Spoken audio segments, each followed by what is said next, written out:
సాహిత్య అకాడమీ ఈ దేశంలోని సుప్రతిష్ఠిత సాహిత్య సంస్థ. ప్రభుత్వ నిధులతో నడుస్తుంది, కానీ పూర్తి స్వయం ప్రతిపత్తి కలిగినటువంటి సంస్థ. ఈ సంస్థ సాహిత్య కార్యక్రమాలను నిర్వహిస్తుంది, అవార్డులు ఇస్తుంది. ఇటీవల కలకత్తాలో అది ఒక కార్యక్రమాన్ని, ఒక ప్రసంగ కార్యక్రమాన్ని ఏర్పాటు చేసింది. ఒక కవిగారిని పిలిచింది. ఆ కవిగారి పేరు శ్రీయుత బంధోపాధ్యాయ.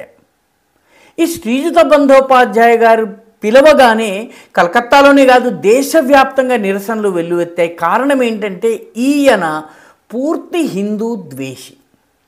త్రిశూలానికి ఖండోం తొడగాలి అని చెప్పి రచనలు చేసినటువంటి వ్యక్తి. దీనికి వ్యతిరేకంగా సాహిత్యలోకం భగ్గుమంది, సామాజిక కార్యకర్తలు భగ్గుమన్నారు. చిట్ట చివరికి ఈ ఒత్తిడికి తలొగ్గి సాహిత్య అకాడమీ ఈ కార్యక్రమాన్ని రద్దు చేసుకోవాల్సి వచ్చింది. ఇది మొదటిసారి కాదు, గతంలో కూడా దేవిదత్ పట్నాయక్ని ఇదే రకంగా పిలిచి ఆయన చేత హిందూ వ్యతిరేక కార్యక్రమాన్ని నిర్వహించే ప్రయత్నం చేయగా ప్రజల నుంచి వ్యతిరేకత కారణంగా దాన్ని రద్దు చేయడం జరిగింది.